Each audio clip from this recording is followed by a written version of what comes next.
Hello everyone. During this TRC car tutorial number 7, we will review the permanent magnet, comparison between magnetic RAM and ferromagnetic RAM, the magnetic bit, the comparison between EEPROM and MRAM, and finally we will introduce the part number 2 dedicated to the transformer. Electrons rotating around the nucleus of the atom generate a current. This current I provides the minimum permanent magnet. Permanent because the electron in the atom never stop to run.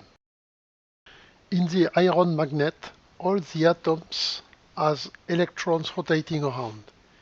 Inside the iron, the electron circulation is cancelled by other electrons in the opposite way. But of course, this cancellation does not work at the iron limit. So we can imagine that in the permanent magnet, it is like the peripheral electron of each atom was doing a current shown in red. I believe it is always instructive to compare magnetic and electric domain. In this particular case, everyone knows the hysteresis curve for the magnetic flux versus current, with the ratio flux over current equal to L. Axis can be changed by B versus H, where the slope is equal to the permeability mu. But of course, we have the similar curve on the electrostatic side. The hysteresis curve between Q charges versus voltage with the ratio Q over V equal to C.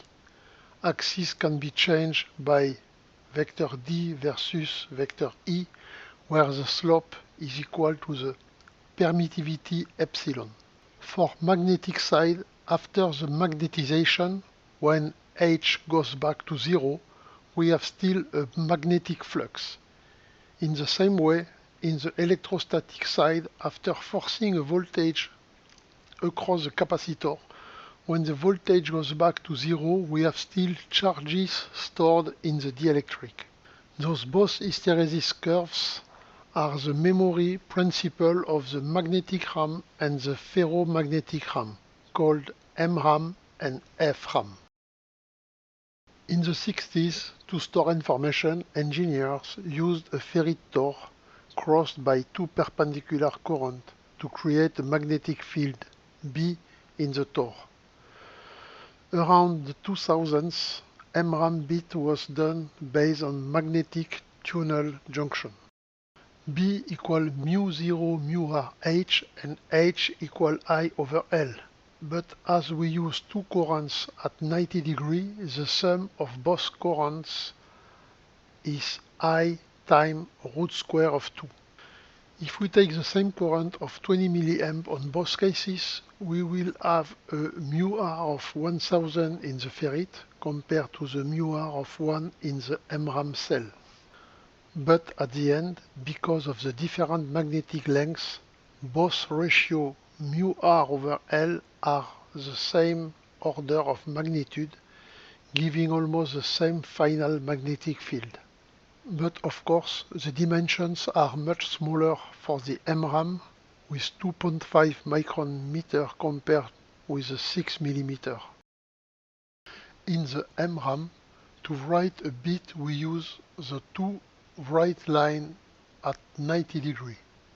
To read the magnetic bit information, we force a voltage across the magnetic tunnel junction and we measure the current to get the resistance. This resistance value depends on the parallel or anti-parallel magnetization of both magnetic layers. By detecting if the resistance is higher or lower than 16.5 K, we can determine the magnetic bit value. Here is a cross-section of the back-end classic CMOS process. The magnetic RAM cell module is just stacked on the back-end process with the magnetic tunnel junction and metal line to write the magnetic bit. Again, I believe it is always informative to compare magnetic and electrostatic. Here, I propose to compare the EEPROM and the MRAM cells by zooming on the floating polysilicon gate and the magnetic tunnel junction. In the polysilicon gate, the electrical charges are stored. So we have Q charges and ρ is different of 0. As it is static charges, the current equals 0, but of course the voltage is different of 0 across the charge capacitor with no current in the capacitor. In the magnetic tunnel junction, we have atoms with electrons rotating around the nucleus. Of course, the opposite electrons' direction inside the magnetic element are cancelled, except the electron on the edge of the magnetic element. So the peripheral electron generates a current I, which creates a magnetic flux phi, but with ρ equals 0 because no electrical charges. The MRAM uses dynamic charges with, of course, a current different of 0, but voltage is equal to 0 across the single turn inductance. I want to thank you for your attention.